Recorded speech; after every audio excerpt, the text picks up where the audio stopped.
Greetings from the Bearded Man's Woodshop, all the way up in South Dakota. This thing right here, Alexa, volume down a half. This thing right here is getting ready to head to the paint booth. So, reinforced, well, actually, no, I got to glue that. Well, I got a little bit left, and then she's ready for the paint booth. And it will look completely different than what it looks like now. And this is a dresser for one of my daughters that was in the basement, came up out of the basement. Here's all the drawers that I still need to further process. But I got the little old school 1980s round over handle plugged, and we're going to do something over it. So it should look pretty. I marked them because each one of these drawers are different. I didn't build it.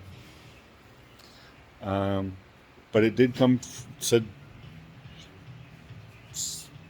Ashley Furniture. It says it's got a stamp on the inside of one of the drawers, and I saw that and I'm like, wow, I had no idea that this is what Ashley built probably back in the 70s.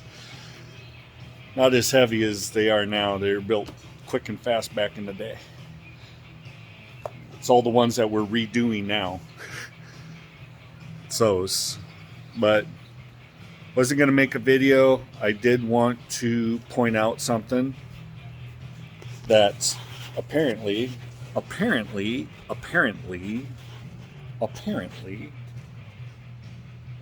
trying to find some place to put this so I can back up a little bit.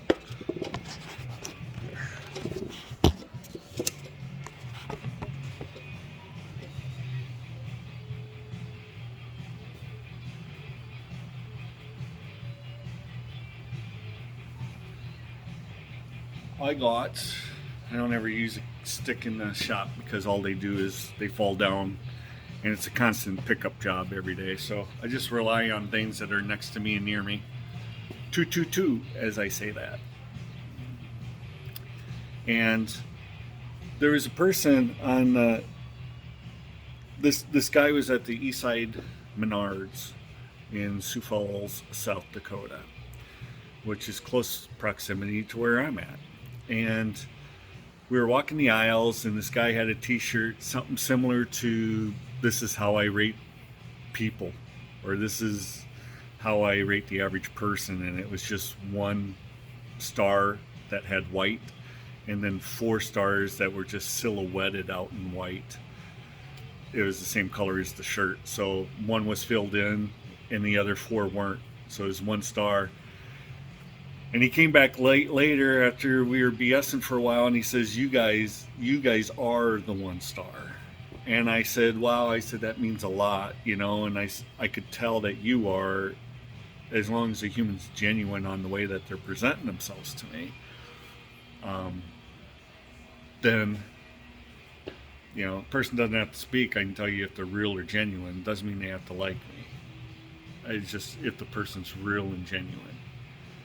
I got a massage today, not from my normal gal because she's not there anymore, but I will find her. And, you know, I could tell that the new gal, she was genuine. She was real. And she was nice and polite. But she was an honest person. And she was raised good. Up in Minnesota. Yeah, you betcha. Up in Minnesota.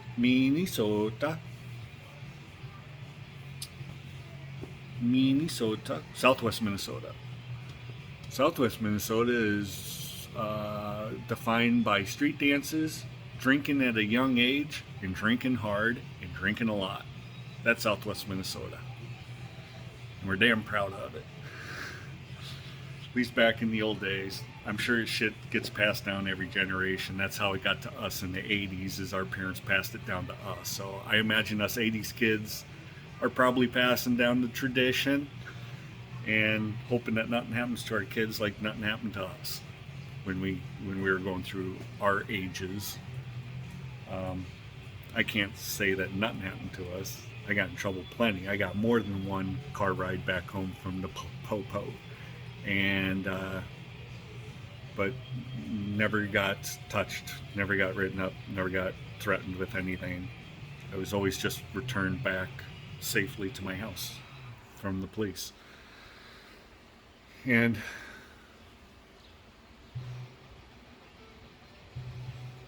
that was kind of weird. Conversations you can have with an officer when you're 12 years old trying to get out of something, and you just tell the officer, this is a rite of passage, and I'm enjoying it as much as you probably enjoyed it. And he's like, yeah, you're right. I said, but now you got a job to do, so now I'm in trouble. What's your address? What's your address? So you're the boss with the badge. Now I'm in trouble. Doing the same shit you did. Yeah, you're right. What's your address? That happened up in Minneapolis proper, Northeast. But not just once. But I'm speaking of one event. But that's about it. That thing's getting ready to go into the paint booth. Yay. Because it's big and it doesn't belong in my shop. And my shop is nothing but bombs. I could show you guys. You guys want to see what bombs look like? Bombs look like this. These are bombs. So then you pick on this table, and these are bombs. So you pick on this table, and these are bombs. So you pick on the top of that. That's a bomb. So you pick on this. That's a bomb. So you pick on this. That's a bomb. So I would not pass woodworking shop cleanliness 101. I would not pass that shit. Tidy up after every day. No. We don't do that. We don't do that around here. I've discussed it and talked about it, but I've never done the deed of cleaning up every day because my projects are multi-day, and why touch a tool 2 or 3 or 4 or 5 or 6 times when I can just have it sitting down? That's how innocent it starts. How it ends is 3 or 4 or 5 layers of shit of me touching everything that I own, whether it's conducive, I don't know if this is the right word, whether it's related is a better word, conducive, conductive, I don't know. But whether it's beneficial to the project or not, I still have to touch all my tools to apparently do something.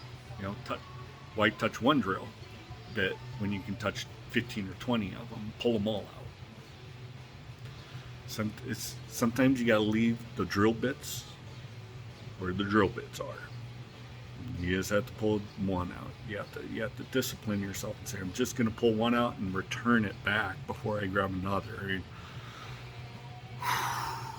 Wow. That's up in my chest sort of nervousness right there. But good day. I hope you are well out there in Fantasyland. And remember, it's by His will, not yours. His will, not yours. So if you're thinking negatively, or you're doing bad stuff, or you're being a bully to somebody else, stop. Because you'll only come to regret it at some point in your life. So stop doing it now. Start being the way that you want to be.